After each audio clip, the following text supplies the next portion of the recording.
Here, the centuries of loneliness were to end. Your collection of Leonardo da Vinci masterpieces, Mr. Flint. They appeared to have been recently painted. On contemporary canvas with contemporary materials.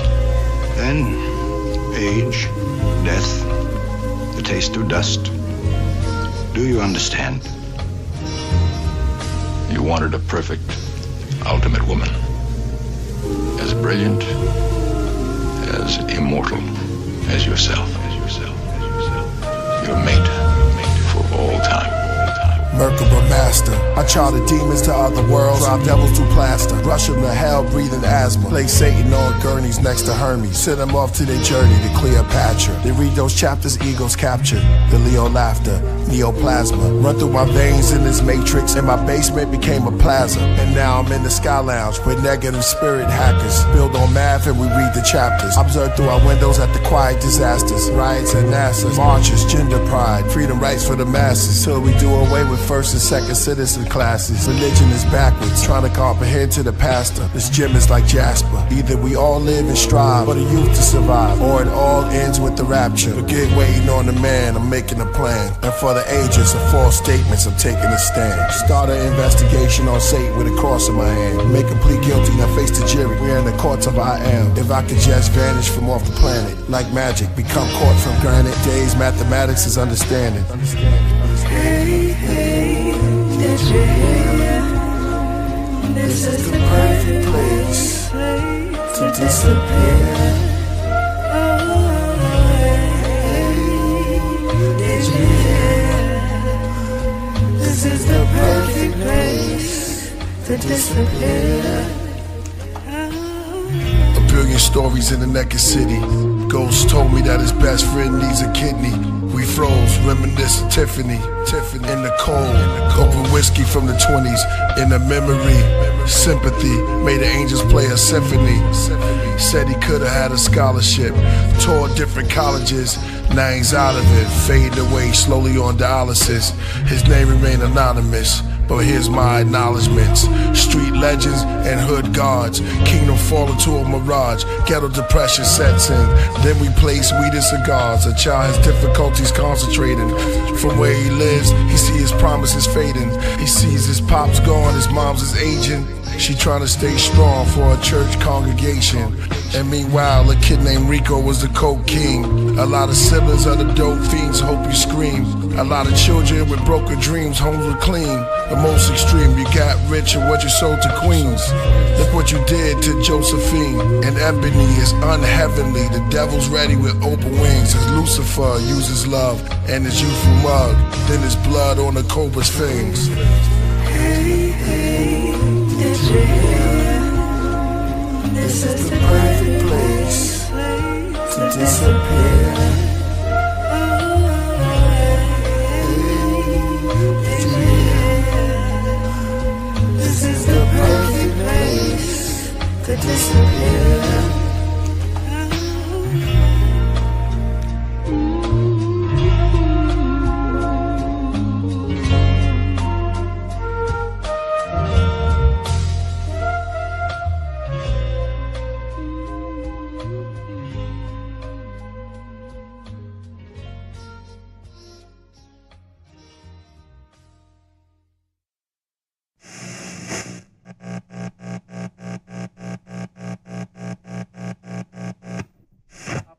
Through the mid.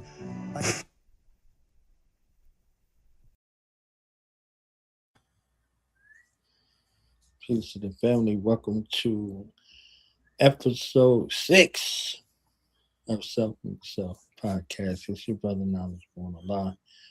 Here with our hostess of the mostest, the healer, the teacher, the guide, the inspirer, and today the interrogator herself. You understand what I'm saying? So it becomes an honor and privilege at this time to introduce something to others. The representation for the Black woman this evening and in every evening, the one, the only, Miss Chanel Johnson. Welcome back, ma'am. How you feeling? How are you? I am doing amazing this evening and would like to give you lots of gratitude and appreciation for allowing me on your platform, for allowing me this space to bring community rhetoric of healing, mental health, interaction, and communication, and for being brave enough Allow the women of your community and being the sole male to answer the questions that we have.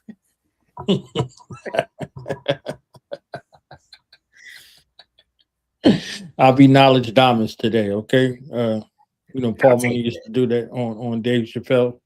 And happy birthday, happy 67th birthday to Eddie Murphy today. So it's fitting. It's National Poetry Month, National Comedian Month also. And it just happens to be Eddie Murphy Day today. So Awesome. I got jokes. All right. I got jokes.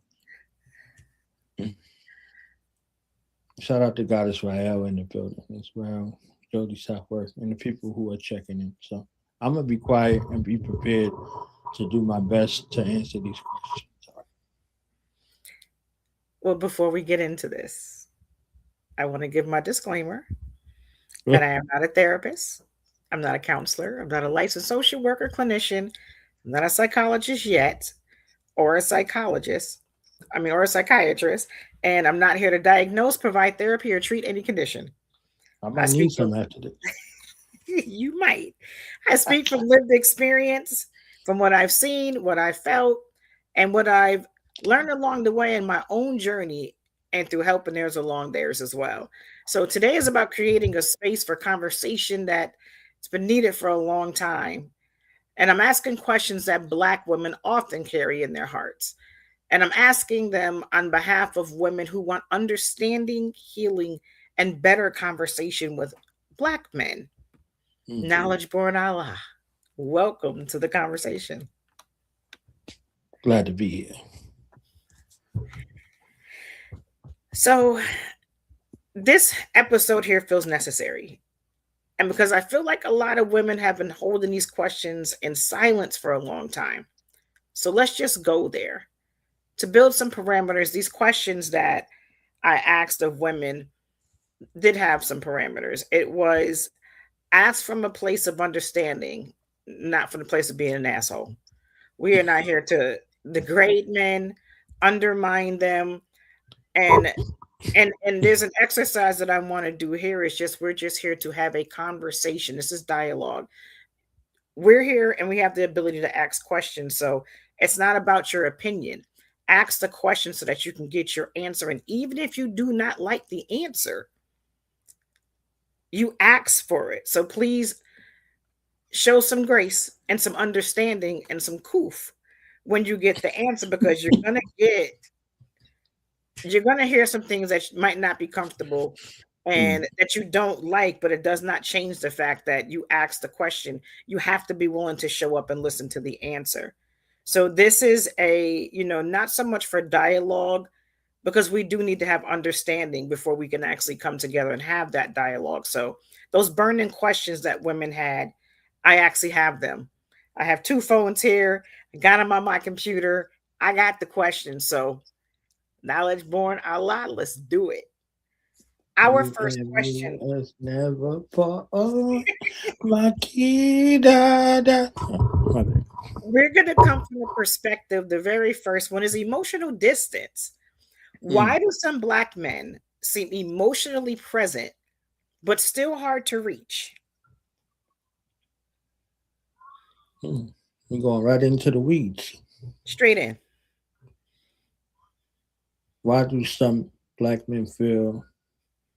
What was the second part of the question? Why do they seem emotionally present, but still hard to reach? Okay.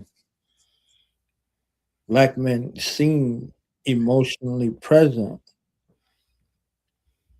but hard to reach based off of how they may have been socialized. If you grew up not thinking that your voice was heard in your household when you were a child, you're going to carry that into adulthood. So if you're repressed in that kind of way, you don't communicate in that kind of way. If your father was there or wasn't there, and if your father didn't express himself except in an authoritative sort of manner, you're going to exert what they would call dominance and the other way. So if you're socialized to fight to get your point across, you're going to fight to get your point across. You're not going to express yourself. You're not going to use your words in your mind. So you might be emotionally present with the woman that you love. Hopefully, you're in a relationship with a black woman. You understand? Uh, she can see you ailing in a way that you can never hide.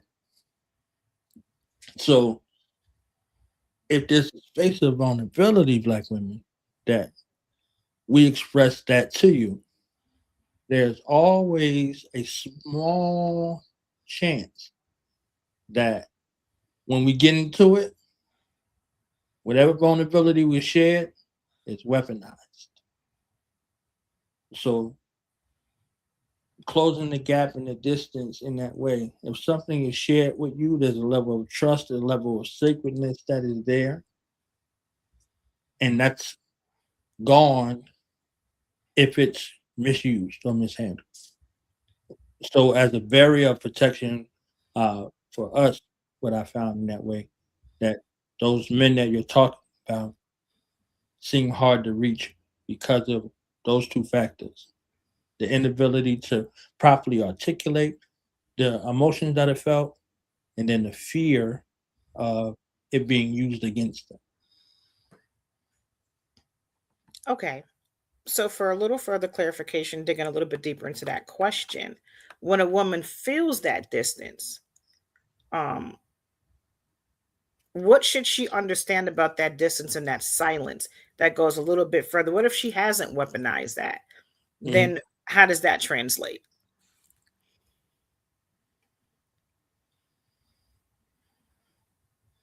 Um, if you're looking to connect or close that gap for the space in that moment, how you approach the situation in that regard matters.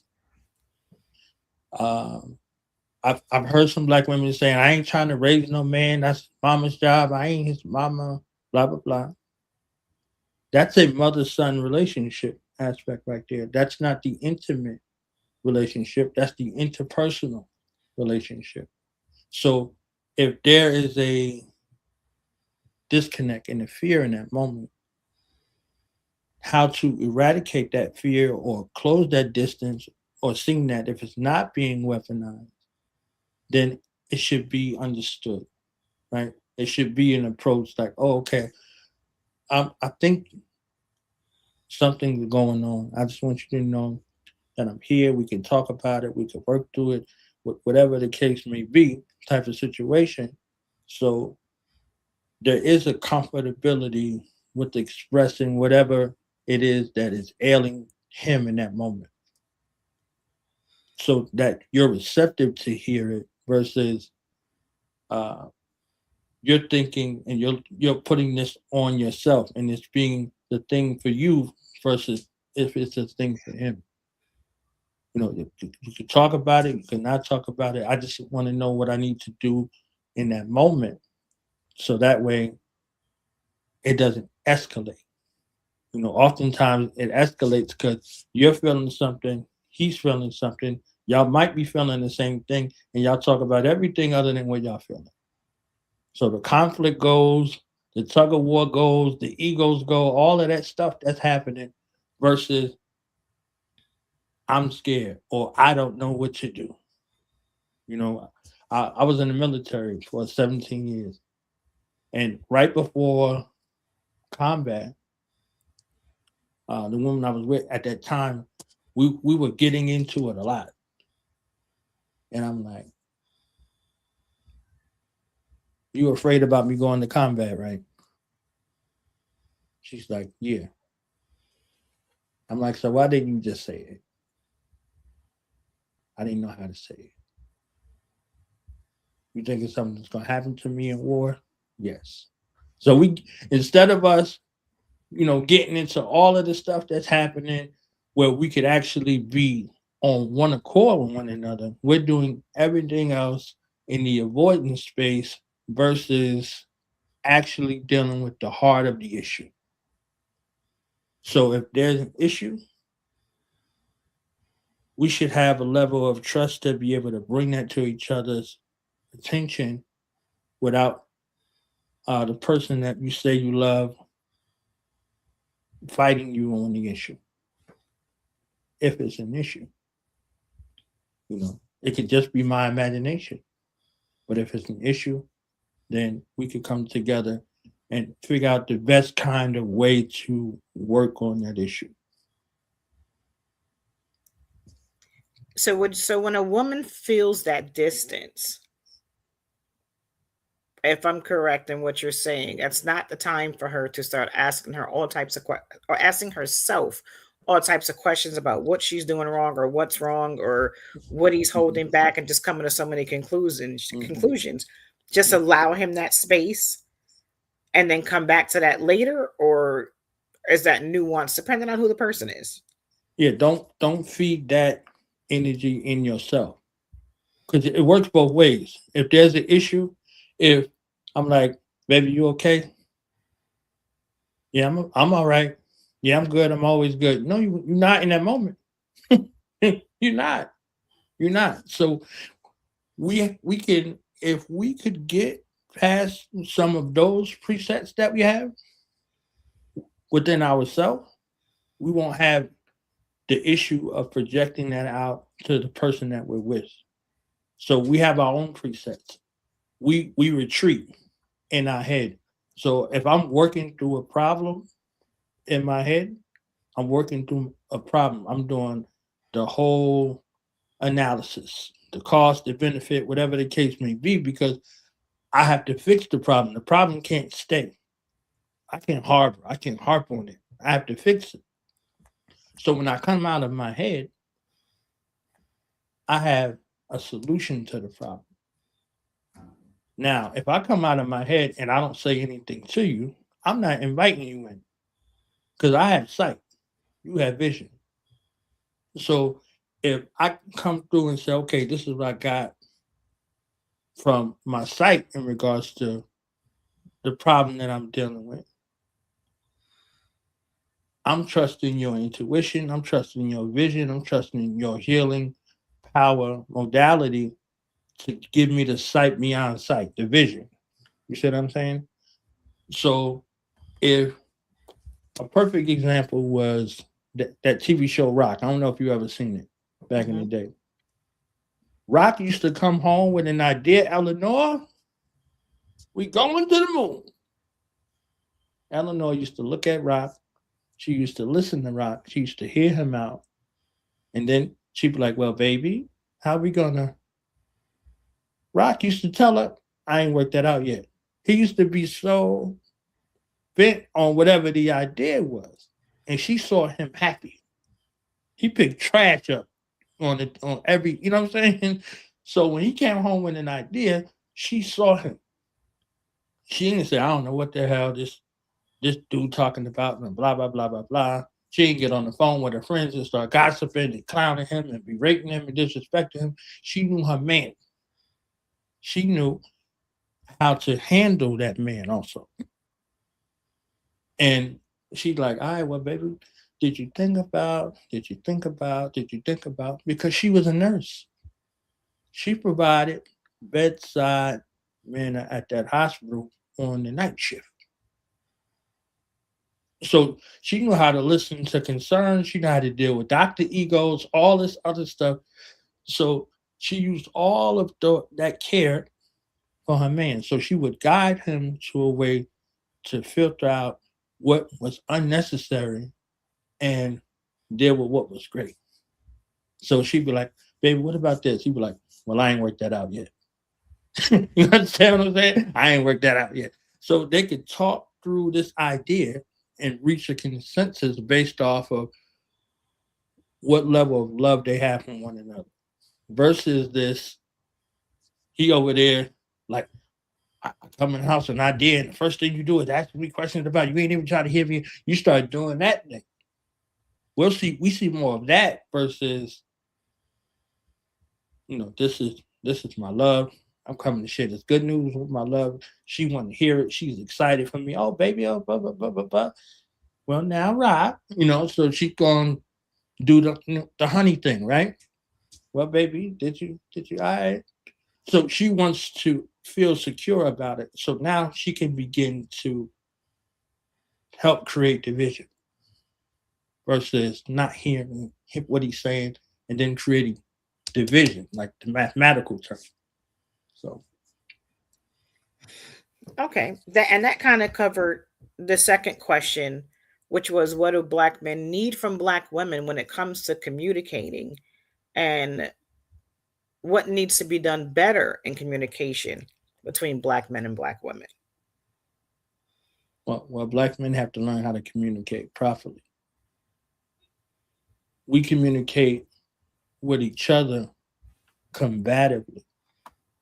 So we go back and forth about anything. It could be two rocks on the same, like this rock look better than that rock. Now, how you say that? How you gonna say that? We'll do that amongst each other, sports, anything, all kinds of stuff, just whatever the case may be.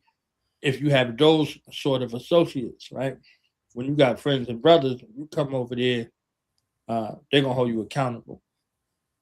They're gonna hold you accountable. I grew up with uh, older men in the neighborhood, and they were men to me because I was a kid, and they allowed me to come around them, so I would listen to those men articulate. If you wasn't doing what you were supposed to do, and they found out about it, that there was some physical justice or a tongue lashing that was handed to you because you couldn't be out in the neighborhood cutting up, acting a fool, doing all of this foolishness, and nobody checked you. So there was a check and balance in that regard. So that's one style of communication. But in order for you to know how to communicate with women, you have to ask women. So if you want to know how to communicate with black women, you got to ask black women. Like that scene in Baby Boy with Jody in the dresses. His mama and Monique was like, you have to know a woman's style. You have to know what's in season. You have to know the material. So they're telling him if he's going to go out there to women, he's going to have to know how to talk to women. Oh, this dress, you see this? This is an all-purpose dress. So he was coachable enough to be able to go out there and communicate. He's not going out there like the baby boy. He's going out there like the entrepreneur.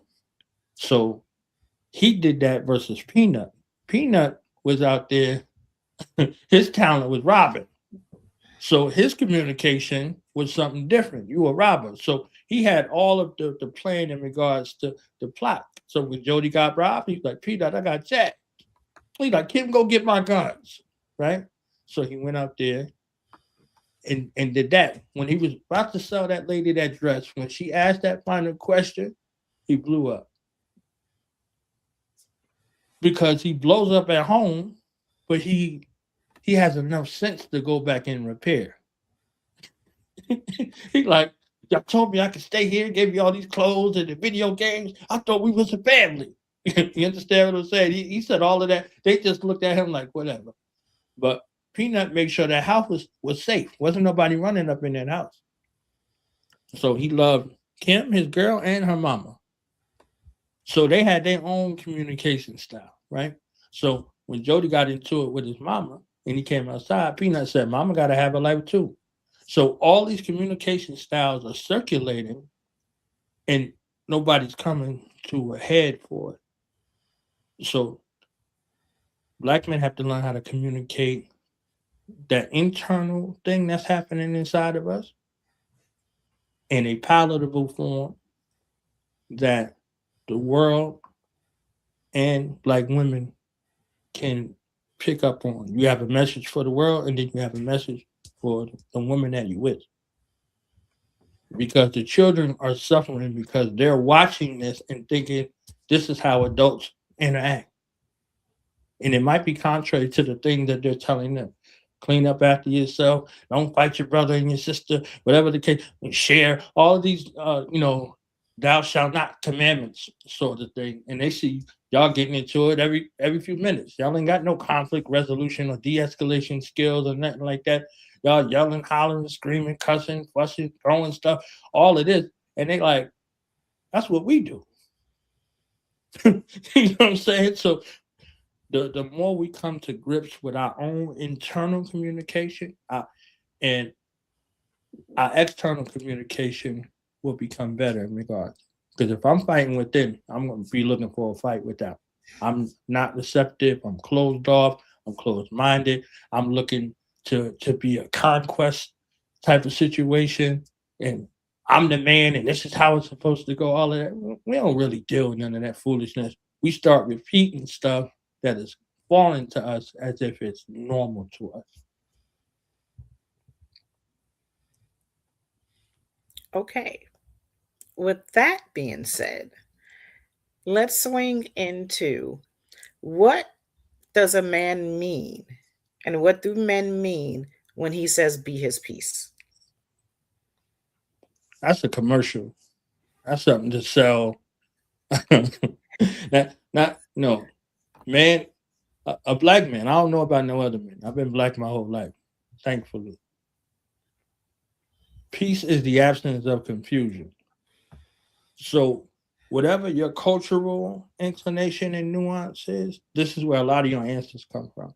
So, black people are black as a collective, but that expression culturally is not monolithic. So your culture is supposed to provide you with a lot of these answers. So if you get somebody that comes from another culture and y'all want to get together, you got to work through them conflicts already. So my idea of peace and the woman that I'm with's idea of peace is something totally different based off of how they were socialized and how they see it. So be his peace is a slogan, right? To sell some stuff or and to push an agenda. You can't be his peace. He can be his peace. He can't be your peace. We also can't aggravate one another. We can choose to aggravate. It's a place where we go to aggravate. Like, so be his aggravation? Nah. He's his aggravation and he's his peace. You're your aggravation and your peace because these are choices. So we can attempt to aggravate one another, but it's a choice. If I don't feed into it and you don't feed into it, who am I arguing with? Now I'm mad at myself because I'm really only mad at myself. I ain't really mad at you. I'm mad at myself. So a lot of these things where the breakdown in communication comes from, which is the opposite of peace, which is war. You could be looking for war, talking about you. I'm just trying to deal with this peace. You may have never been in a peaceful relationship or never seen one. So your peace might be chaos, and my peace might actually be peace, solitude. So if we're existing together, we have to know these sort of things. And when we go through our vetting processes, these are certain things that we should be looking at and looking for before we decide we're going to be together with one another. Because your piece might be loud music and my piece might be quiet. And your piece is going to aggravate me.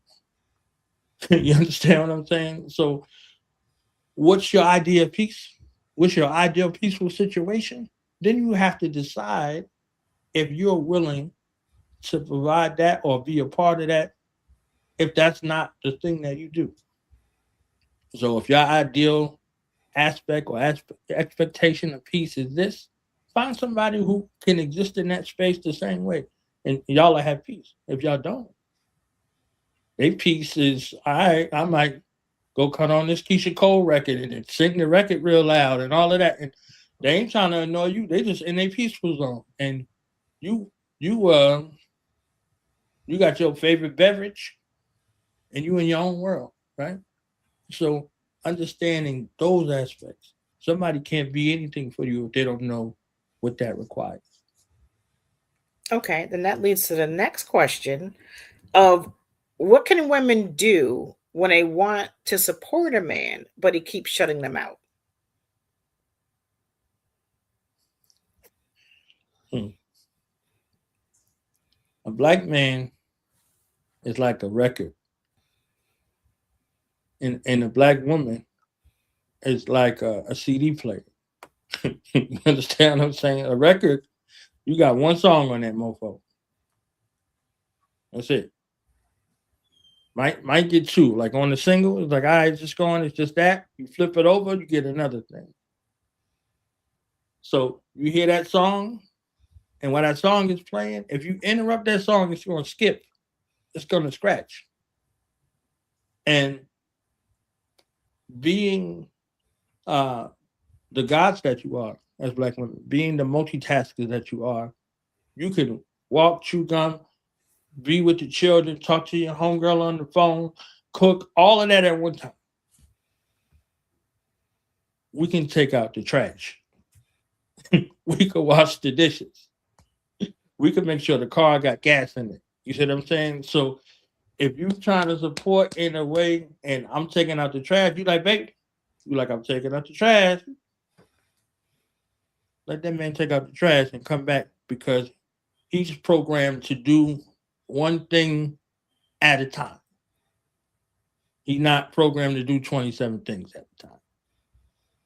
If he is, you got a special dude. You understand what I'm saying? Hold on then. But most of the Black men that I know and the Black man that I am got one thing, next thing, next thing, next thing, next thing. That's why the honeydew list was invented. All right, I got the stuff done on the list. I'm good to go. You understand what I'm saying? A loaf of bread, a container of milk, and a stick of butter. You understand? Like, I got these tasks. And once I do each task, I could deal with the next. I could deal with the next. I could deal with the next. So understanding how those things work.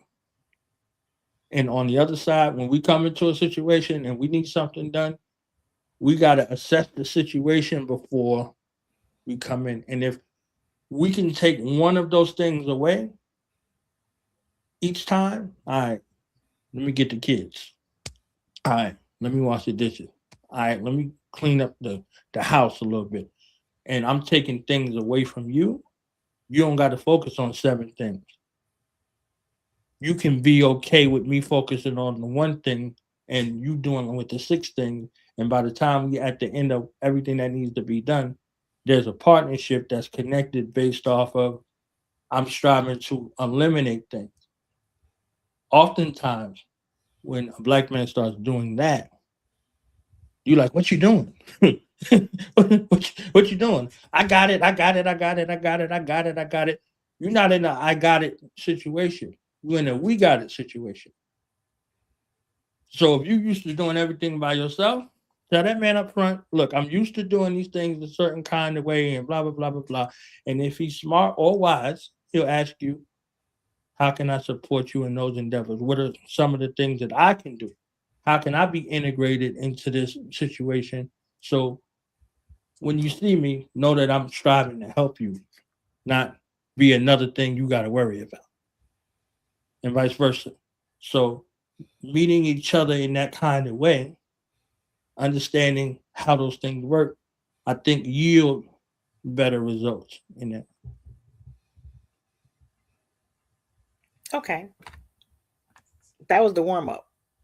All right. So we're going to move on, and I'm going to give you a little bit of context before I ask the question. So many of us Black women, even the back in the days Black women, have or had to endure pain from Black men first before the right him is shaped and molded. Yes, some stick around, some don't. But why must Black women suffer first before we're loved correctly?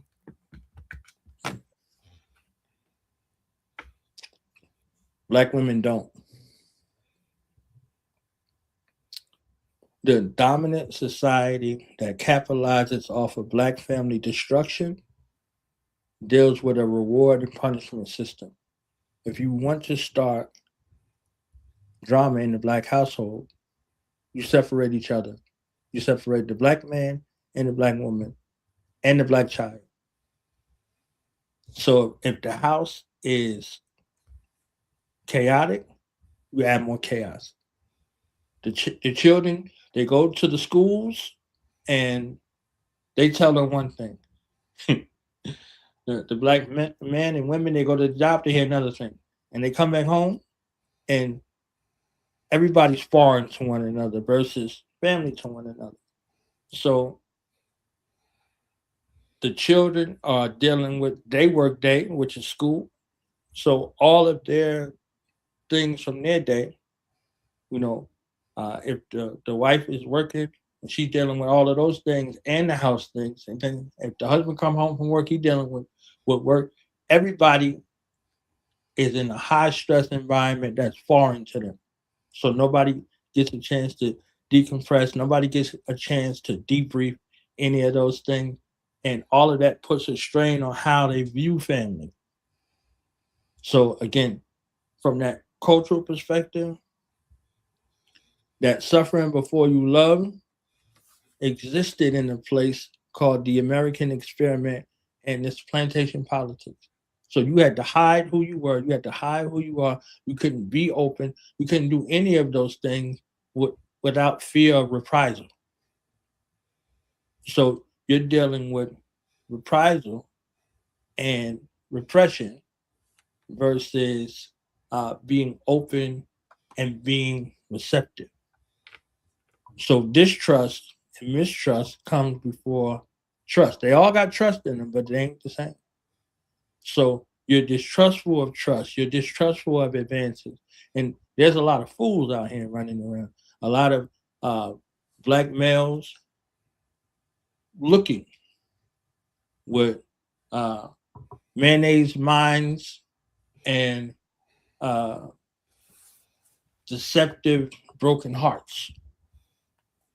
So you got a black male in appearance, but his mind is mayonnaise, his heart is scorned, and his antics are childish.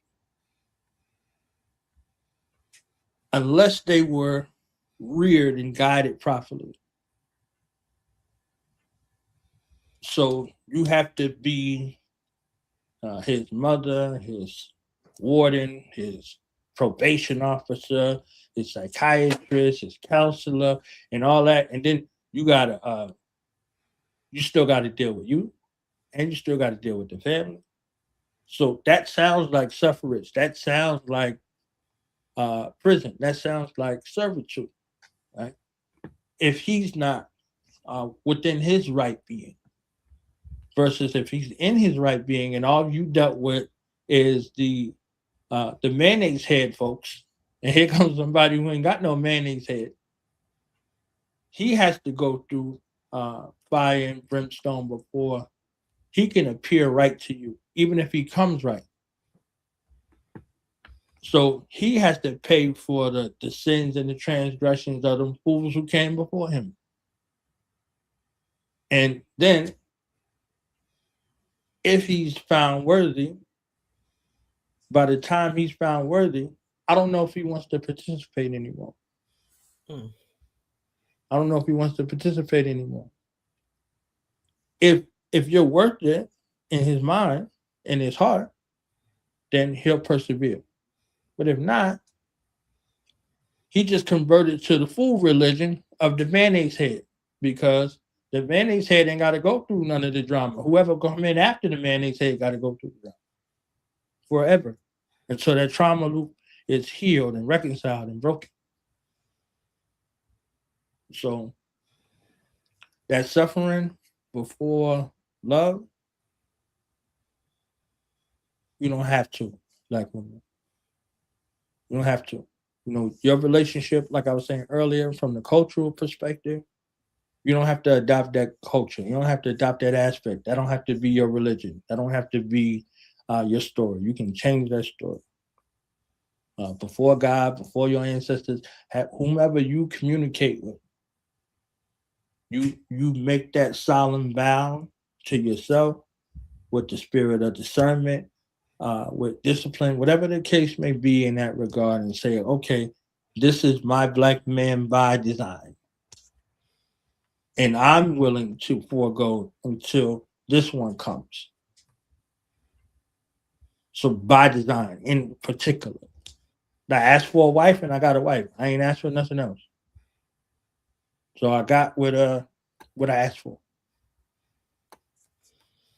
And I was looking for other things, but now, fam, that wasn't in the contract. You said you wanted a wife and you got one.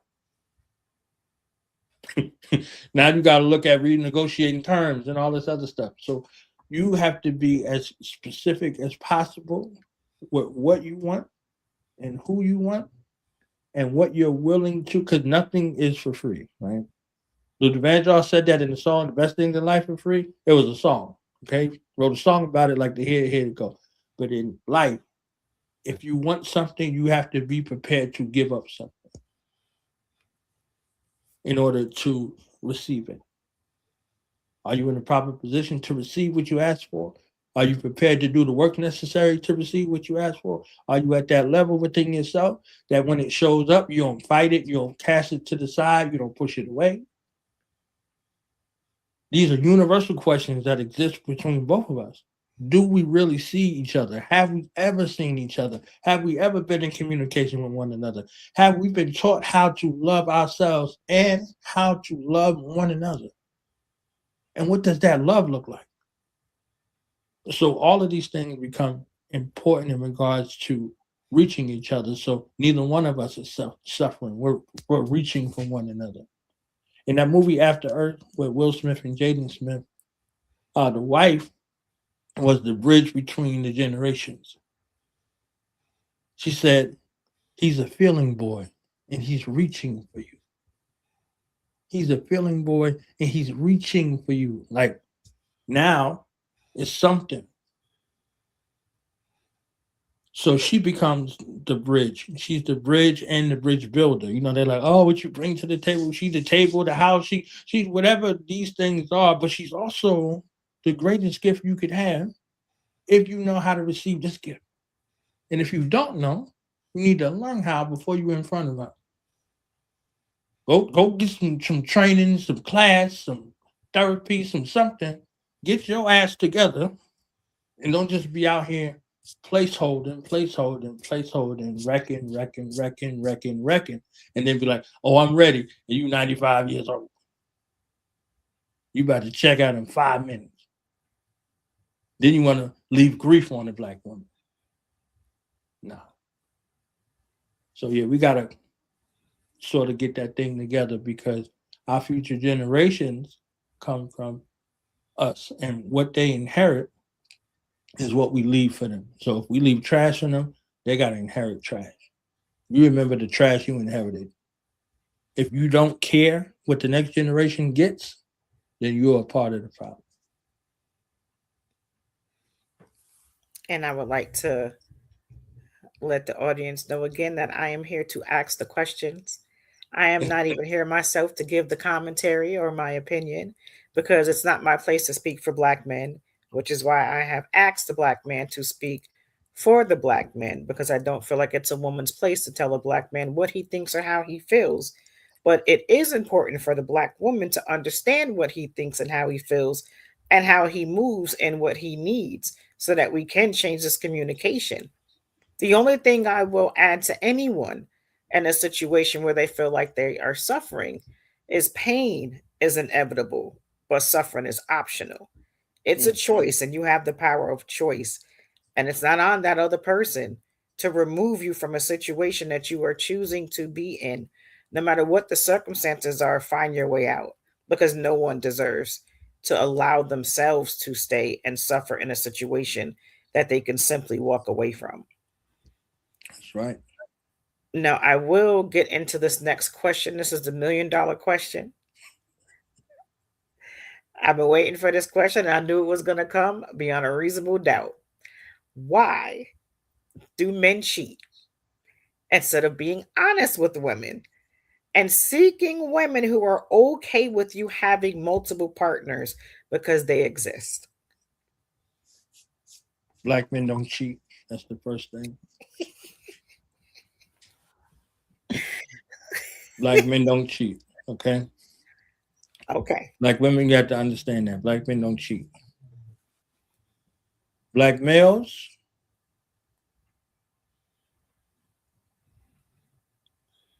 will stay black males as long as they're in close proximity to black males. Black men are responsible. Black men are accountable. Black men know how to express themselves. Black men know how to be open and honest. Now, You know this guy from the moment you meet him. I don't care what kind of song and dance, top hat, whatever kind of game, whatever these things is, you know him. You're alerted about him. You're alerted about him. He's trying to pretend because the males that he's around, they have sessions about pretending. So these mayonnaise heads in blackface, they pretend with one another. They don't go to women and ask women how to communicate with them. They listen to the TV, the radio, and each other. So they be like, yo, this is what I do. Or they go on the internet nowadays. Let me add that in because the internet, they have a community of men who need to learn how to talk to women, but they listening to men instead of listening to women. So if your desire is to be with a woman, there's nothing a man can tell you except how to deal in your conduct. You do need some rearing and some guidance in that regard. Your conduct, not your relationship, not your relationship to a woman. So the black men who can't be honest is another part of what I'm about to discuss. Some black men have found that black women love a lie better than the truth. They'll accept the truth, but they'll love a lie. What I mean with that? If that man came to you and said he wanted multiple women and he want you to be one of those multiple women, he doesn't know whether or not you're receptive to that. So if you're not, then you're not. But if you are you truly? So that's a decision that you have to decide within yourself. Do you want a man in a monogamous fashion, or do you want a man that's in this polygynous fashion? And if you say polygynous and you see him with these other women, how are you going to feel about that? Now I know some black women that's like, let them deal with his BS. I'm just glad with my little time. When I get my little time, I'm good. I ain't worried about the rest of the time. And historically, in this experiment called America, that has been the reality. So back to the cultural aspect of what that is. If you come up in a culture that allows for polygyny and a situation that helps you accountable for violation, I can see that. But if you don't have that and you just out here just because you heard some jelly beans selling snake oil salesman fool running around here telling you like, yo, back in Africa, son, we was this is what we was doing, son, and you and you want to deal with that. Versus this actually being in you and knowing what the duties and responsibilities are for each of these women that you are involved with. You're involved with them from a lifestyle perspective, not a bed style perspective solely. So if you can handle those responsibilities and understand that there are penalties if you violate on every level, then you would think about it in that kind of way.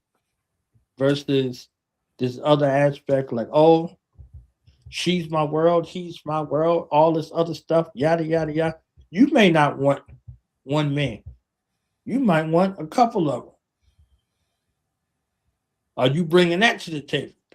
You might want a man and a woman. Are you bringing that to the table? So everybody in this equation has to know exactly what they want and exactly who they are in order to properly communicate those things at the outset. So we ain't finding out nothing. You understand what I'm saying? Like we ain't finding out nothing. Like, oh, I thought I wanted to be with you, but I wanted to be with you and your homeboy. Or I wanted to be with you, but your homegirl was eyeing me and she started talking to me on the side. And, next thing I know, I'm interested in her too. don't we have enough destruction in our families based off of family secrets? Again, it's not just now. When you come together with a person, you a black man and she's a black woman, you're bringing your families together, you're bringing your ancestors together, you're bringing all of that energy together. So whomever you're with, it's all of those things. So if your daddy wasn't ish and his daddy wasn't ish and his daddy wasn't ish, 11 times out of 10 you ain't ish either. As you learn how to heal and grow and reconcile from that, you plus them up. They can think now. They can express wherever they are. They can, do the things that they need to do in their timeline, and you doing what you're doing in your timeline. So you're creating ancestral harmony, ancestral redemption based off of what you're doing here right now. So if you're taking all of that into account, are you prepared to deal with whatever you asked for? Like I said previously. So most of the time the answer is no. So the cheat and the lying, the deceiving, the deficit, and the justification. You understand what I'm saying? The justification that comes along with your dirty religion. Well, as a man, stop that. Stop that. Stop starting things off with that shit right there. As well as a man, you know what I'm saying? All right, you about to say some dumb shit right after. So understand who this guy is, how he moves, how y'all met, where y'all met, what y'all talked about or didn't talk about. All of those things is supposed to be an evaluation. McDonald's pay you $7 an hour, you got to pee in a cup. What are your qualifications for him to be in concert with you, in relationship with you exclusively? What are those? And what are the deal breakers? Does he know that? Or is he just supposed to, read your mind? He should know. He's a grown man. He should know. Okay. Okay. My brother Clyde said it briefs well. Because it does. It briefs well. Like, meaning, it's out there and it's supposed to be common knowledge, but knowledge ain't so common. And as long as in this kind of era, in this internet era, forget about it. Forget about it. So being clear about who you are and what you want, and that man being clear about who he is and what he wants, if those things are aligned, then you got harmony. If not, there's going to be some treachery, lies, sin, disease, and death. So, Born, what do you say to the defense that it's in a man's nature to do that? Do what? To have more than one partner. More than one woman? More than one woman. Yes, let me clarify that. Yes. That was the question. Are they prepared for that kind of life? So I'll give you an example. I'm not religious, right? I know God is real. I talk to her every day. In the Holy Quran, in the 4th chapter, which is called Al-Nisa, which means the woman, or the women, excuse me. God tells the men, you can have more than one wife, up to 4 wives, and whatever your right hand possess type of situation. This is what's written. At the end of that, one is best if you but knew. I'm from Jersey. I was in my neighborhood. It was the middle of the night. I was at Dunkin' Donuts, and I heard these Muslim men talking to the lady behind the counter. And she grew up Muslim her whole life. I know her whole family. But she's behind the counter. She don't have, her chemo on and nothing. And she just messing with the men. They old men, you understand? So he like, you should think about Islam. She was like, I thought about it. I don't want to think about it no more. Y'all be having all them wives. I ain't trying to be one of them wives, right? So I'm listening to see if this an old wise man or an old fool. So he proceeds to say, well, it's our right as our religion, you know, to have these wives, and because it's a man thing. I was like, I don't know what toilet water you done drunk that got you talking this foolishness. I said, I wish a man would have been talking to my mother like that and still have his chin. From my mama, okay? Not me, from my mama. So I'm listening, and I'm like, this is funny. So I go and order after they done, and I said, sister, I apologize. She's like, for what? I was like, for them fools. I said, this was revealed at a time where the Muslims were going to battle and they would come home with casualties. So if they already went, and it would say it was 500 of them fighting 1,000 or 2,000 on the other side, you're going to fight the battle, but you're going to lose the war, so to speak. So the families were left without provisions. Many of them were living in the streets. This is why it was revealed. If you could do it, you could take in another family, not just a wife. Because if she was a wife, 9 times out of 10, she had a family. If you could provide for that family, this was lawful. So this is why it was revealed. It wasn't revealed on no ego and none of this foolishness where they painting this BS about this man and it's in his nature and all this other stuff. These things are contrived.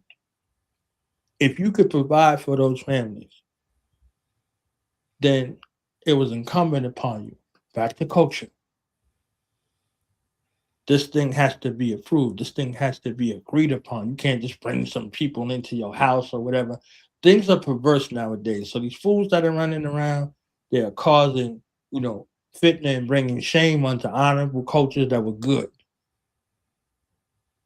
So if you were able to do that, this is what it was. And this is how I explained it to her.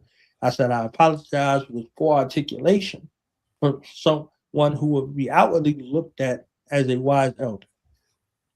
And said, you know what, I appreciate that. And I said, I remember who you are and I remember who your family is. I know y'all live down the street from the school. Tell your pops I said salam. And that was that.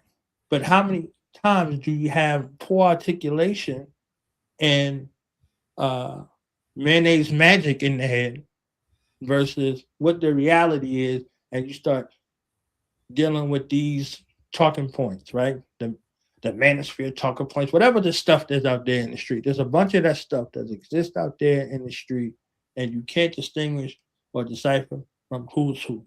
You see what I'm saying? So all of these things have a bearing based off of a lack of culture and the disinformation that comes along with that. So that in the man's nature to do this, all this other stuff. People are talking these things they're not living with.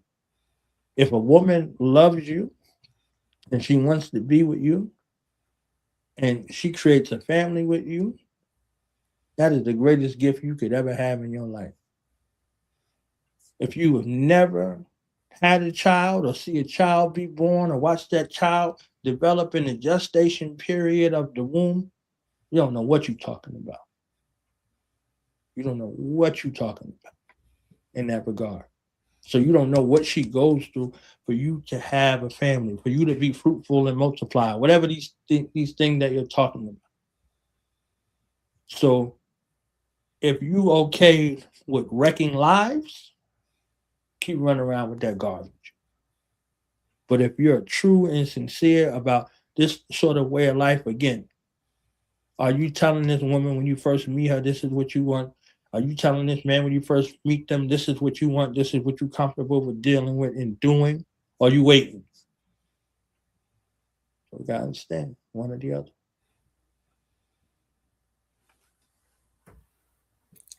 I don't have the bomb button. You have control of that. I think you should give yourself one. I have a question coming from New York. And the Hey, question is, why does body count for women and not men when men cheat on the women with the women that got body counts? it's a beautiful day in this neighborhood. Okay, I'm about to take my shoes off and put my sneakers on. Would you be mine? Won't you be my neighbor? It does. It does, but the public eye doesn't view them the same. So a lot of these uh, quasi-religious circles that are European-based models that are amalgamated from the original models, they look at that body count. Body count. You know what that denotes? That you Okay. ain't dealing with a person. You're dealing with an act. And an act of consummation, which is a marriage in some cultures. Having sex with someone means that now you two are one. Sex changes everything in the relationship. The friends, I was cool, all this other stuff, that stuff that musical soul child was talking about. And, he wanted to go too far with his friend, and now he just wanted his friend back. No, no, no. Y'all decided to cross the line. Now you on the other side of the line. You can't go back to the line no more. You thought it was cool. So that meant that was your intention the entire time. Now you repenting for what you done. So body count does just body count. What are you talking about? Even if no physical children are born, something is born every time you have sex. Something is born. You're giving birth to something. You're wed to something. An idea, whatever the case may be. Your thoughts are your children when you act on them. They're in gestation of your mind, and you can create mental. The thought doesn't come full term. So the thought that you had about this person, y'all had a life together in your head, whatever the case may be, and it got cut short. That was a life, not a body. That was a life that y'all had together. And now y'all are no longer one. Now y'all are going y'all separate ways, and y'all trying to figure out how to get back to yourselves. And the cure for that for a lot of black men is a placeholder in that space. Not taking the time to heal, not taking the time to reconcile, not taking the time to do the things that go along with a loss, the grieving process. You fresh out and you looking for something else to ruin. You looking for something else to ruin. Because you don't think you was the problem. So you saying you want this quote unquote chaste woman, and you chasing the woman that you say you don't want. So this is a crazy dichotomy that exists. You're saying you want this pure woman and this other woman at the same time. You really want this other woman, but you're setting yourself up with this kind of image that you have this other woman. So she good for your image, and this other one good for your ego. So the socialization has to go where black men are teaching black boys and girls in this regard on what these things are, and not hiding sex from them.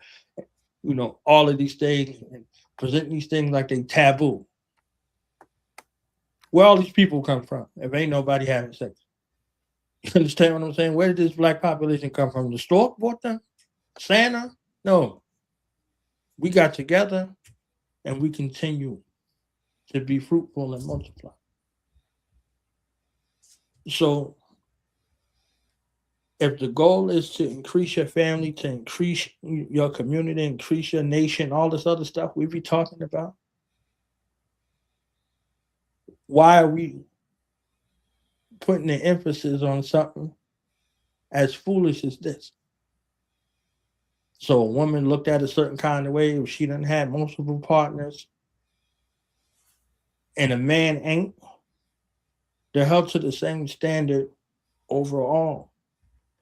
It's just one is done publicly in a shame fashion and the other one is done privately in the same fashion. Somebody is harboring these feelings and these negative attitudes towards that because the dude that don't know what he's doing, the women is talking noise about him too. You understand what I'm saying? And the dude that know what he's doing, the women is talking noise about him too. So whatever noise is the loudest, the women and the men on both sides who don't know what they're doing is not being brought to them. They're not even considering them. They don't even know how to approach the situation. A side note to that, really quick, is how the young people are socialized to sex. How they're socialized to sex is how they're socialized to their communication with the opposite sex, with the men and the women. But before they become men and women, they're young girls and young boys. So if they have these thoughts and they can't go to their parents or somebody that is trusted to deal with these thoughts, they're going to go to the internet because that's what they were raised on. We was raised on the television. They're raised on the internet. So the internet is their television. Social media is their television. So they're socialized through media. And the media's goal is to capture your mind, capture your imagination. We go on Facebook all the time. Facebook asks you a question. What's on your mind? Most of the people that they just type whatever, blah, blah, blah, blah, blah. And they don't say, oh, okay, what's on my mind is this. So Facebook is looking for your thoughts. What's on your mind? How are you feeling today? Whatever the case may be, because they're taking that data and they're determining what to show you from the ad space. So if the children are growing up with these phones and they're looking at illicit sex acts on their phones because of their curiosity and they can't come to their parents, the same way we found the magazines and the VHS tapes and all this other stuff, it was hidden in the family, but you got a large family. So these things become learned behavior because they can't learn it from the people that they love. They learn it from the street. They learn it from the internet. They learn it from other people. They learn it from experimentation versus education. And then when they get in school at a certain age, they get a sex education class. And they trying to learn you to the horrors of it, not to the essence of it. So when you out here failing around, fooling around, whatever the case may be, and you out here playing crazy, you have children that are being born. You have sexually transmitted diseases that are being passed around. Sexually transmitted diseases that are passed around. All of these things because you have not been properly educated from a personal and from a familial and a cultural perspective about sex. You're just supposed to figure it out. So that is another layer that I've seen as a contributing factor to all of these aspects. So if we're not sexually active with one another, or the sexual activity is trash, somebody looking out the door. For one reason or another. Whatever the deficit is not being filled, you're going to find it someplace. If your And wife that's on can't both cook or sides. your husband can't cook, you out there eating somewhere. You don't want to eat at home because you're afraid to hurt that person feeling and say, hey, I don't like this food. We should take some cooking classes or something like that, whatever the case may be, something that requires work. So we'd rather hide it and do this other thing versus telling the truth. Back to the other question about the truth. You want the truth? You can't handle the truth. That's what they said in A Few Good Men. Because the thing that one guy had in his mind versus what the other guy's reality was were two different things.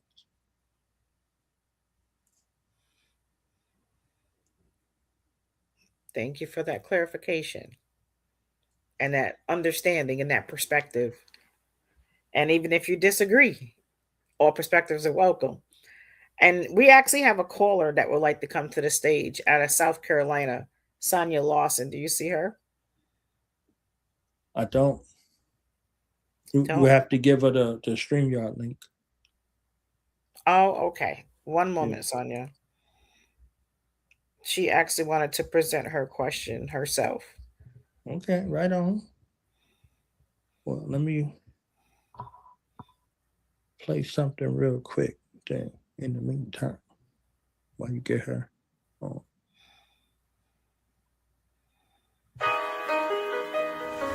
The painter, brother's letter.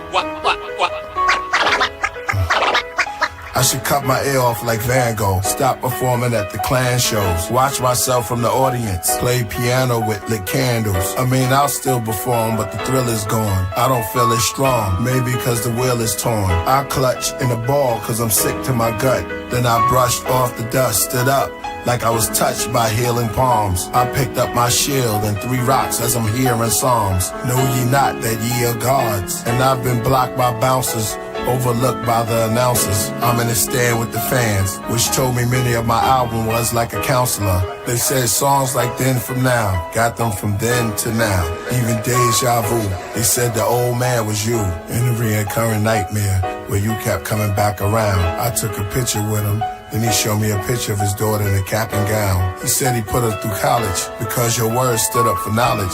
Said, to be honest, you like a prophet. I said, stop it. He said, what made you right before quarantine take us to Nebula in a rocket? I said, it was just my journey to the planet of the gods, our divine intervention. Just a mantra, I said, for the monsters in my head. Kept reliving, but we true and living. Like 3 supermen then, he said, who you kidding? That was a beautiful listening. Clan came on and music was hitting. They did 4th chamber while I talked to strangers about his divorce and child support papers. Gotta restrain in court for his anger. On the cross cause of haters. Asgos finish up with a black suede while it dawn. They look around, I'm not on. They search backstage and I'm gone. Much finish the set, play the next song. Play the next. Nobody would remember. He hardly was a member. But the gods was his avengers. With the bars, always an inventor. From kindergarten to jobs at the center. From the mini-mart, parking cars for the winter. Kept a penny jar. What's the odds I get injured? Dreams of a football star was hindered. My lovers died, my brother's demise. My first son arrived in September. Virgo. No more pop locking like a turbo. Stopping in Stockton in my circles. Met Anessa, love was eternal. Ancestors, embrace her. Sword in my dreams like Jacob. Wrestle with the devils before I wake up. Or was that an angel in flames who renamed you? Kill a priest to join the Wu-Tang school. Say to them, oh son of man, now children go in the land. Now I'm on send them 5 deadly venoms.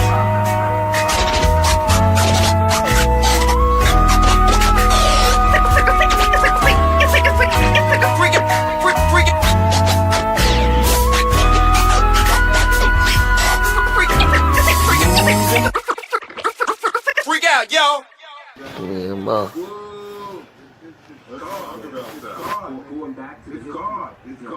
Ma, say what up. Say what up. Say what's up. Ma, you look like grandma. Oh, you looking at me now? All right. We're back. And Miss Sonia is with us in the building. So let me add her to the stage real quick. How you doing, ma'am? Good. How are you? I'm good. I'm getting through this thing right here, okay? You doing good. You ain't sweating yet, so you doing good. So, Miss Sonia, what is your question this evening for Black men? Okay, so you answered some of the ones that I had, but um, so as a black man, what has shaped you, or what experiences have you had that shaped you into the man that you are today? My mother and my father. That was the first place. My family, my siblings, my aunts and my uncles. That family life is a great catalyst that shaped me and molded me from my initiatory aspects of early life. I decided who I wanted to be. I accepted my mission to help Black people from my family, not from a book, not from somebody who got uh, killed by the police or whatever the case may be. It was life, it was family, it was those missions already. Like there was like a preset, and my mother recognized that very young, and she prepared me for it. She gave me books from a child. She gave me language from a child, and she gave me problem solving techniques that I learned through her work and my father's work in the community, helping people get off drugs and out of prostitution and all these sorts of things that were happening. So my family's mission, my mother and father, gave me that. And then later on in life, when I, started my own family, it was my children, my sons, my daughter. Becoming a father was another initiation. So these are two large catalysts for me that gave me, sort of that way and the pathway to your question and becoming who I am today. Those that foundation and then these life decisions right there. So my other question is, what does a healthy relationship look like to you? It's something that has to be discussed, right? So the Hmm. first person you have to discuss what a healthy relationship looks like with is you. So your idea of healthy and finding someone as close, if not identical to you, what ideal. Because relate means to another after self. Self is first, and then in relation to another. So someone in proximity. So for me, that looks like someone in my life that relates to, we have a shared vision of what a healthy relationship looks like, and we're prepared to do the action steps together for that to continue because that two becoming one is something. As I was saying earlier, when you get together with somebody, you don't just get together with them. You get together with their families, you get together with their ancestors, you get together with all of that all together. That's sum total of experience. And there are two kingdoms basically coming together to increase in power and increase in a future for these two nations that are coming together. I think he need to hit that bum button. So, Uh, okay, I have one more question for you. yes, ma'am. So, in what ways, as a black man, do you like to be supported? Whether it's by family, someone you're in a relationship with, friends, how do you feel? Well, what makes you feel good in the way that when people show up for you? So, how do you like to be supported? I get Me personally, I get my support through supporting others. So I put that energy out. I support others in their goals, aims, and objectives, and then I ask, my ancestors, and I ask the Most High to guide me to those people in regards to what my goals, aims, and objectives are. So I allow divine to align me or put me in the path with the people and the places that I need to go in order to deal with that. And I trust that. It might take longer because these kind of things could be instantaneous. But what are the instantaneous results? They come in quick and they leave quicker. So in a support round, my support round comes from, again, my family realm in that kind of way. So I appreciate when my ancestors show up for me. I appreciate when God shows up for me. I appreciate those things through whatever vehicles or models that they choose to utilize to bless me with at that time. It might be a hard lesson. I might have been bugging. You understand what I'm saying? And I get one of those checkups from the neck up with that punch in the chin, and I'd be like, oh, all right, I was out here bugging. That karma comes swift. You see what I'm saying? So I appreciate the karma and the correction, like I appreciate the blessing and the increase. So showing up in that way is an indication in that regard. So that's what I'm looking for in regards to support because, you know, a man or a woman can tell you, I'm gonna be there, and something can happen, and they're not there. But God did. But my ancestors did. You understand what I'm saying? So I can put that trust in them and trust the process of it, and then hear whatever the explanation. If I don't get none, either way it goes, anything can happen. You can't put that on somebody and then hold them in a judgment sort of space without knowing whatever the details is. Because you might be harboring something in your heart or your mind unnecessarily and seeking indictment towards that person based off of something that was beyond their control. And it be like that. It's like that with family situations and stuff. It's folks that ain't talked in years because of something that they never said to the other person. They got offended by something that happened or whatever, some kind of stuff, and they'll keep messing. They'll be telling everybody in the family except that person, and nobody in the family is like, "Hey, fam, why don't you tell them? Don't call me. Call them. When we set up a meeting, when we be a mediator, whatever the case may be, and whatever that is that they harboring and holding on to, they'd rather hold on to that than hold on to the person. And then when they pass away, now you at the funeral, boo-hooing, crying, snotting, oh Lord, Lordy, Lord, oh Lordy, Lordy, Lord. When you could have corrected it in life. You could have corrected it in life. Why they still had life for y'all to correct it together.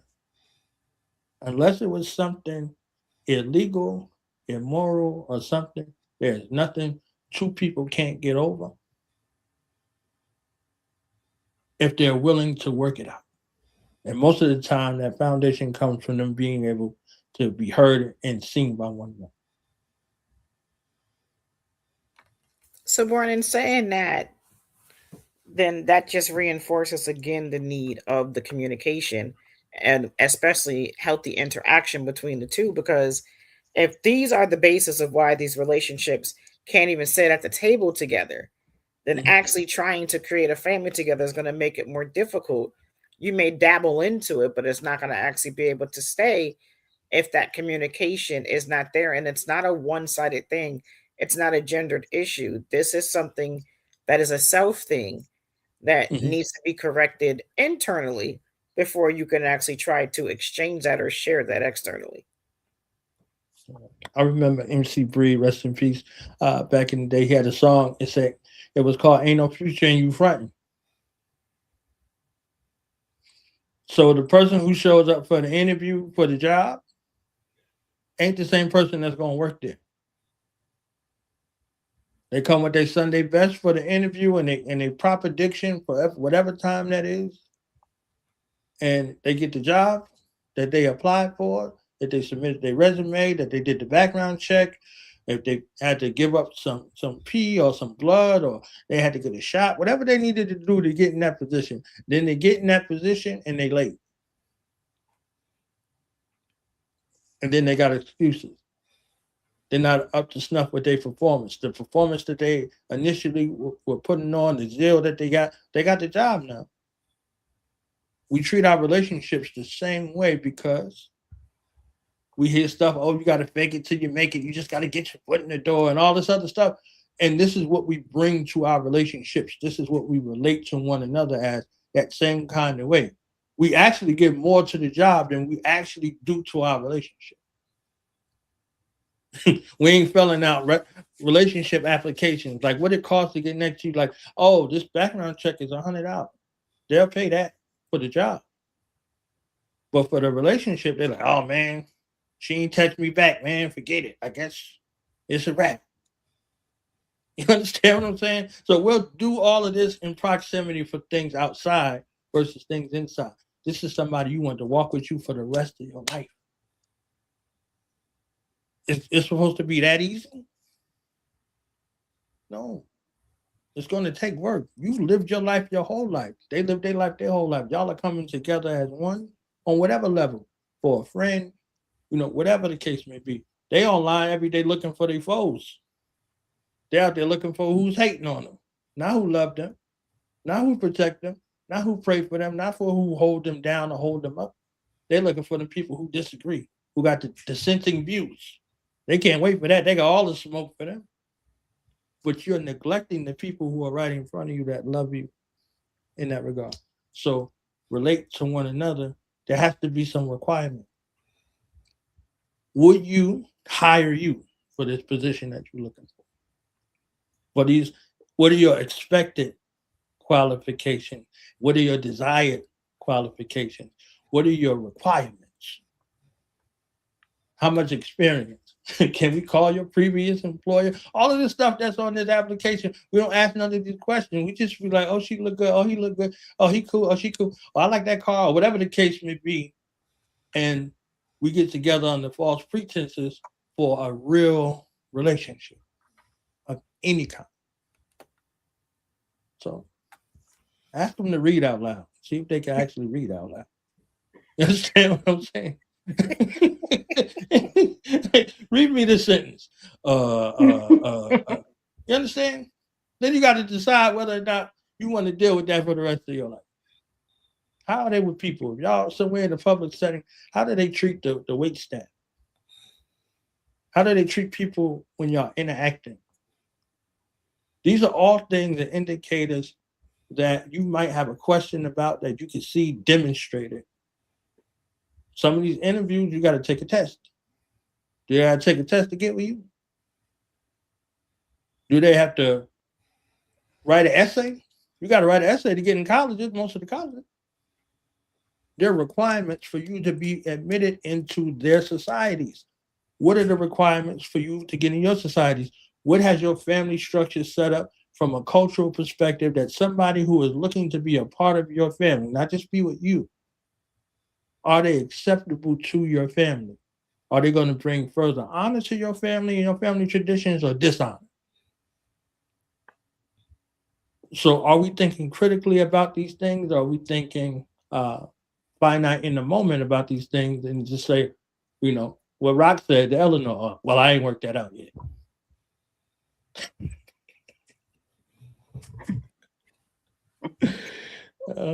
I appreciate the acknowledging Jules. I definitely did not want this to be a male bashing or, disrespect or downplaying of men. I really wanted to create a space where questions actually could be asked and answered, not from a place of emotion, but again, from a place of intellect where conversation and thought can actually come together and ease some thoughts, bring understanding, and not tear down Black men, because that's not my goal. My goal is to, again, create that space to where the conversations can be had that we actually need to make a change within our community with interaction and communication. And here's a question I find interesting. I was asked, what do Black men want Black women to know about them? We got feelings like y'all got feelings, and we be in them like y'all be in them.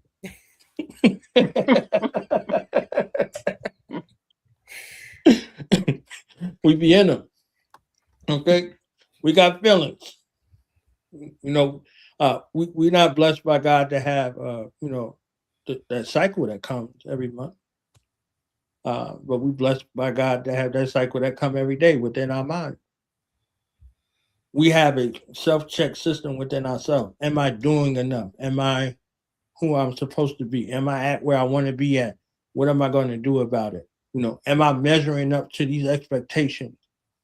these external and internal expectations. All of these things are all factors on how a black man presents. So if he got a code switch at work because he done got one of those jobs where he can't be himself, but he got to take care of his family, he got to pretend all day. He can't come home and pretend too.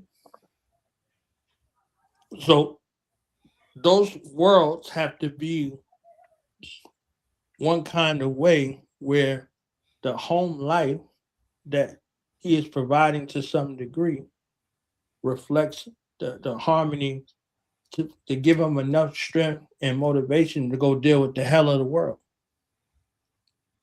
So he know before he get to that house door, leave that stuff from outside. Take your damn shoes off before you come up in here. Get a moment, get yourself together, and then come to this woman that you love clean. Don't come to her dirty and then be mad because you done put some dirt on her. Now y'all into it. We ain't even getting the door. Make time in that moment to prepare your mind and your imagination for your house. This is heaven. Don't bring the hell from outside it. Make time for your children.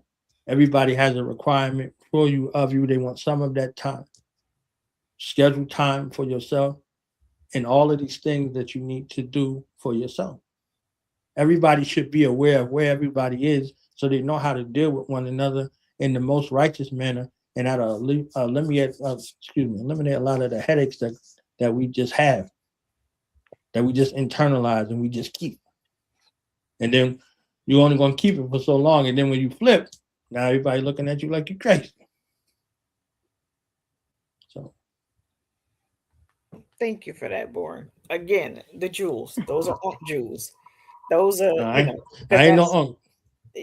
Those are jewels. You ain't gonna make you up with them jewels.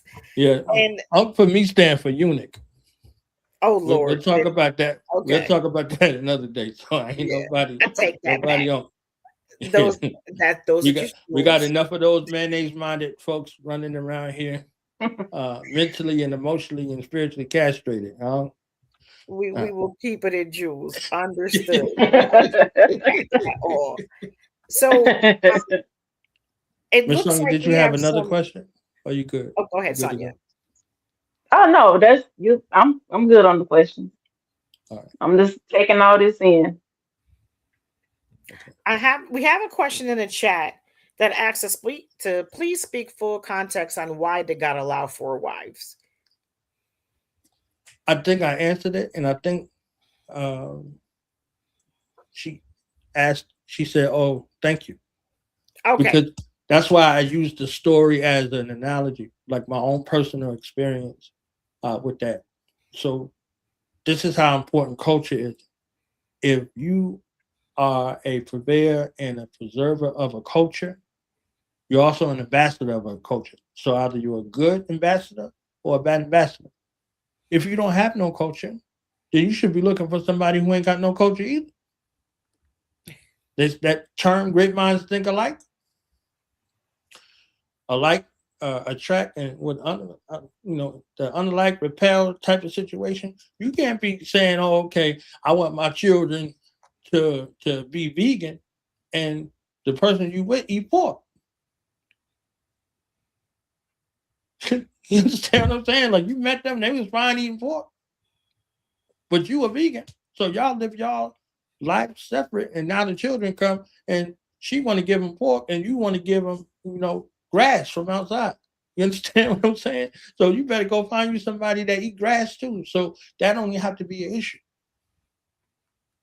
Your spiritual component, whatever your spiritual compass, in that regard, find somebody who has that same spiritual compass. So y'all ain't alike in order for y'all to be alike. You be like, "Oh, I'm a Muslim and she a Christian," and it's all good until you add on to life. She want to go to church, you want to go to the mosque. She ain't going to the mosque and you ain't going to the church. How y'all gonna be together? Someone's spiritual pathway is a major contributing factor to their way of life.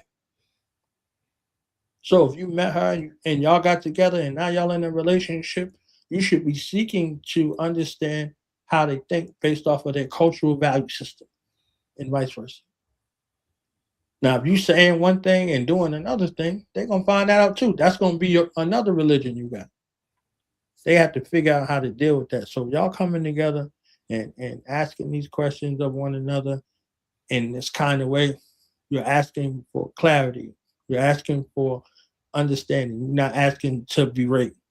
Because that's the other reason why people ask questions. They ask questions so they can berate you and disrespect you and dishonor you and try to disagree with you. You know, that's how raisins get in the potato salad, unless you like raisins in your potato salad. I think I'll pass on the raisins and the potato salad. Yeah. Born, I do want to let you know that I appreciate you for being here and being willing to go there. Again, this episode was not about blame. It was about truth, accountability, healing, and understanding. And to the women and men listening, your questions are valid, and your boundaries are valid, and your peace is valid. And to men listening, your healing matters, but so does your responsibility. And I will still transfer that to women as well. When we're coming together in these situations and these conversations, we can't just, look at the thorn in the eye that's across from us when that actually is a mirror, and only look outside their back doors, but not come with our authentic selves and with our accountability and our responsibility, and the understanding that what we do to one, actually we do to our, what we do to someone else, we do to ourselves. So we have got to get back to that communal mind frame of this is about us. It's not about gender. It's not about what black men did to women and what black women did to men.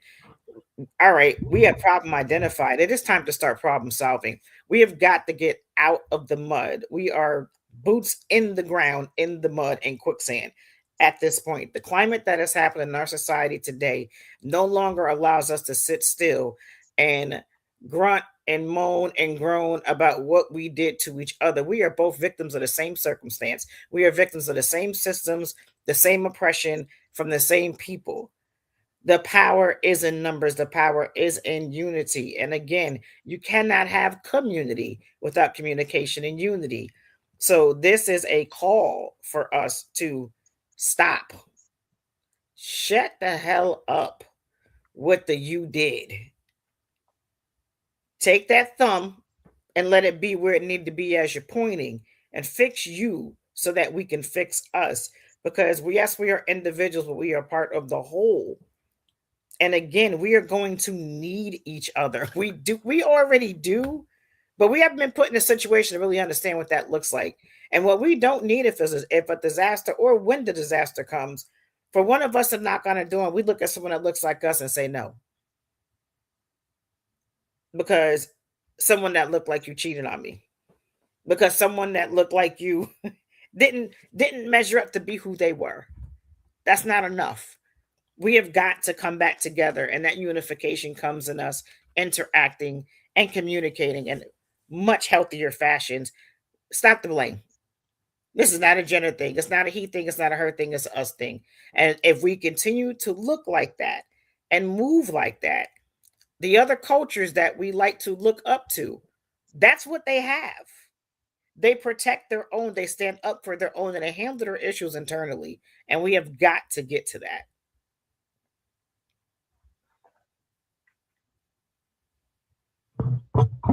Yeah.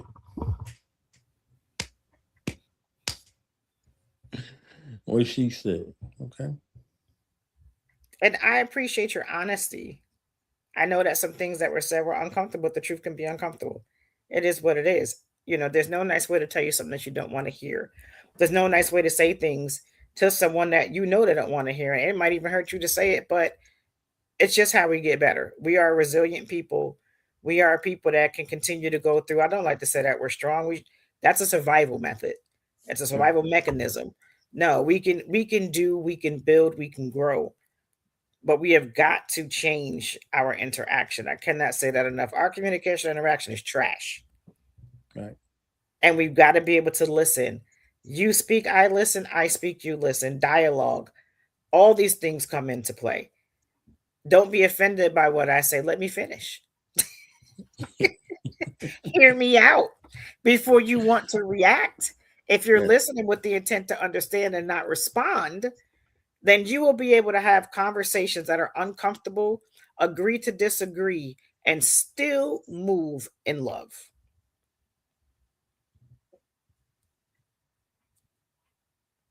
That's what I'm talking about. Where that bomb at? It's right here somewhere.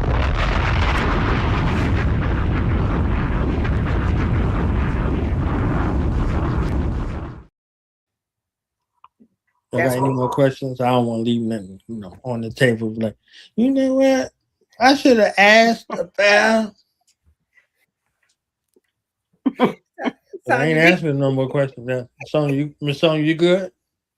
I'm good. I want to thank you also for coming on. And it was like, all right, I'm gonna ask him this question to his face. Okay, Thank y'all for to having his face. You know, me. and Miss Chanel, I love you in real life and on the internet. So I'm like, if somebody gonna be asking me these questions, they gotta be from somebody I care about. Cause I don't want to just be sitting around folks and they'll be asking me questions. I'll be asking the questions. So yeah. So. I'm gonna And make I honestly thought it was going to be a little more difficult than what it was. You see what I'm saying? So I'm glad, we got the honey questions versus, the vitriol internet craziness that's out here. and I We think got to that's what kind of figure what we want for ourselves first, and what we want for our future. You know, what do you want your children walking around with the same mind that you had to? You want them having to figure out stuff and experiment and fail and even with their own life preset challenges? Or do you want to create something better for them? My goal in this life is to think for my future generations so that they think about this time, that they don't even think about this time. They got to read about it. There's got to be some subject in history class. They don't have to experience it. They don't have to know it directly or indirectly. It'd be something that they told about, like one of them stories, like what's a cell phone? You understand what I'm saying? Like, what's a cell phone? Like, that happened? No, no way. Did people let that happen? No way. You had to wear masks. What's a COVID? So all of these things in regards to what it is, in regards to the world that we want to create in the future that's righteous, black families, black men, black women, black children deserve to grow up in a society where they can grow up, where they can be healthy, where they're not no predators and no snakes and no buffoons and all of this madness that's going on right now, this cycle that's coming to an end. And we're preparing for the transition and the shift back to who we truly are. Black men and black women and black children have never even allowed to be themselves. All of the attention is garnered to these other things.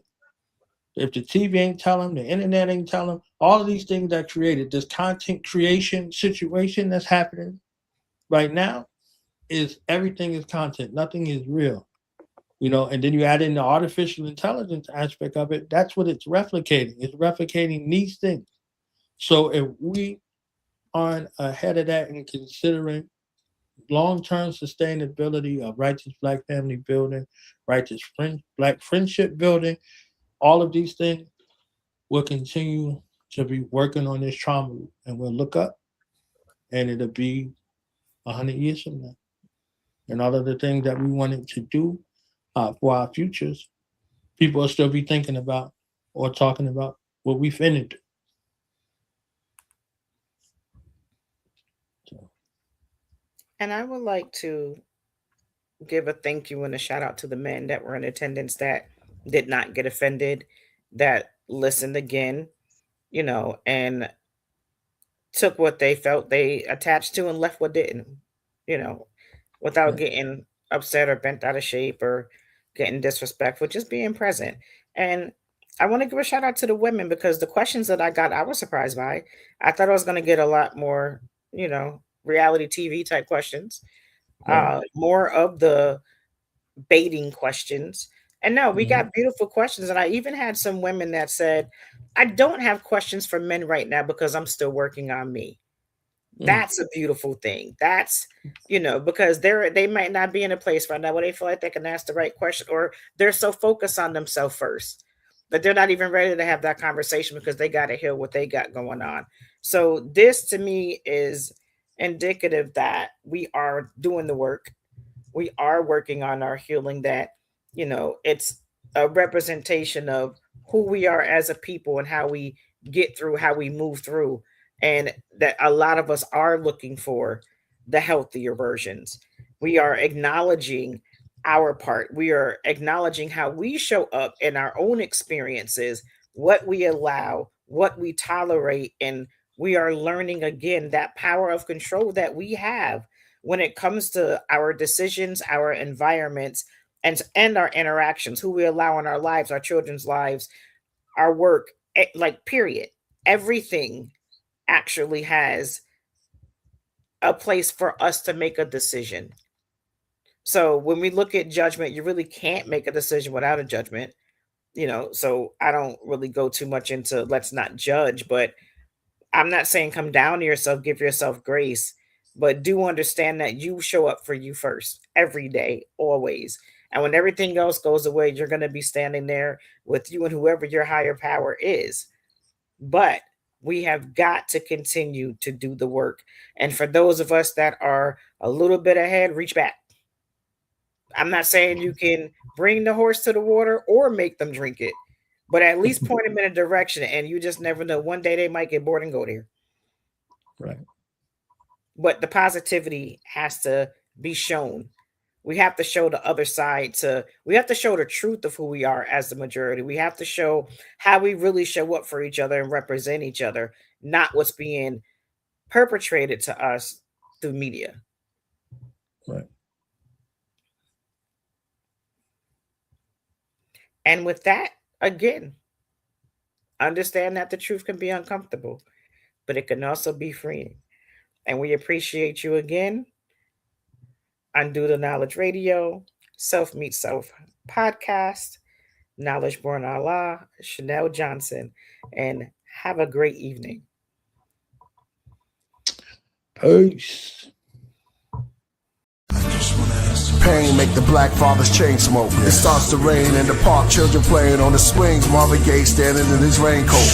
Do you see demons in the flames? World made them go crazy till he seen the babies with the wings of an angel. They can't grow, it's painful. First off, rest in peace to Takeoff. His real name Kirchnick, Kyrie Ball. At the same time with Kanye, then Kyrie got involved. Oh wow, Kirchnick, Kyrie, then Kanye. Guess that's the modern day KKK.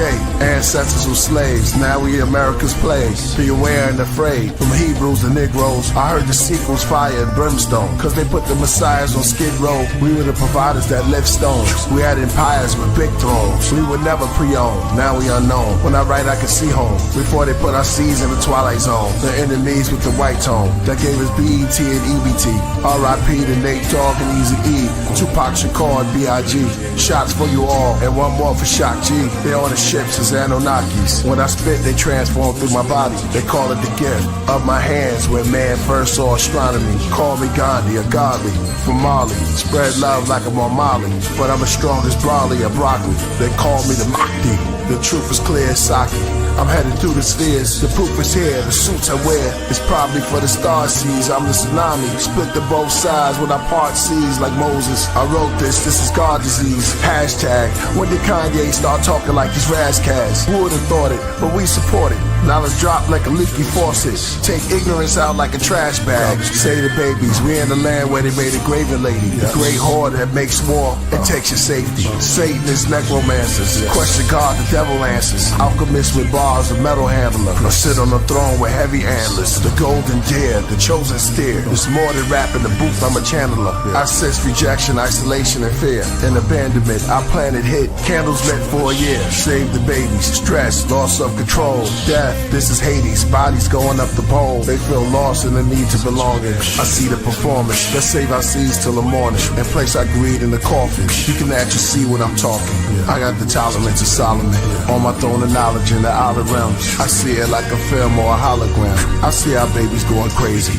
Infants codependent with no opinions that's so offensive. No one to help them or show them business. So they are co-defendant in his prisons. But with the math, I'm the master of the solar system. I came in the craft to expose religion, but I'm good friends and good faith with the Jehovah Witness. And so with Christians. In Islam, I sit calm as I deal with the outer limits. I switch palms, I'm the old magician. Sleight of hand when I'm writing jams. My style is hitting algorithms, balance wisdom. The salad's healing, trauma from the mama, drama. I had rhymes ready to carry the summer, but I was never ready for the news. I had to bury my mother. I told my Aunt Cassie and Aunt Carrie I love her. Don't worry, no suffer. Fish and curry for supper. She's my Mary as I sit with the brothers. Maybe my last meal, Judas, came as a covert, narcissist. Arguments over if I had a deal. Bag of pills, 50 pieces of silver, I grab a steel. This getting real, this giving chills. I written this will, understanding anxiety through a child's eye. Grew up on the wild side, expecting a storm, mad clouds in the sky. Save the children, obey the healing. They played victim, became the villain.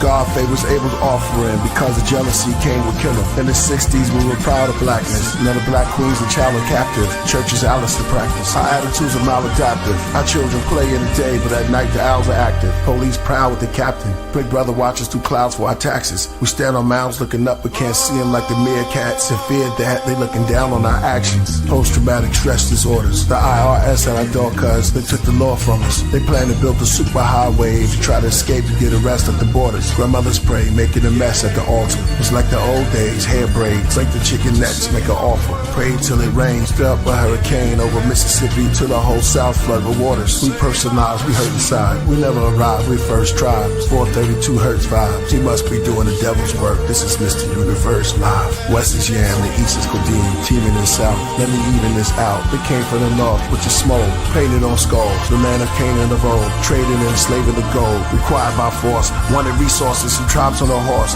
Uninhabited plots, that's why the unexplained gathered in crops. The whole universe is inside of an astronaut. They say Killer Priest sounds like when Prince first worked with Sheila E. When Michael Jackson first put on his glove. When the first disco balls lit up a club. When Bob Marley lit up his bud. Or hear the key by Stevie Wonder. Or hear my CD mother. Save the babies.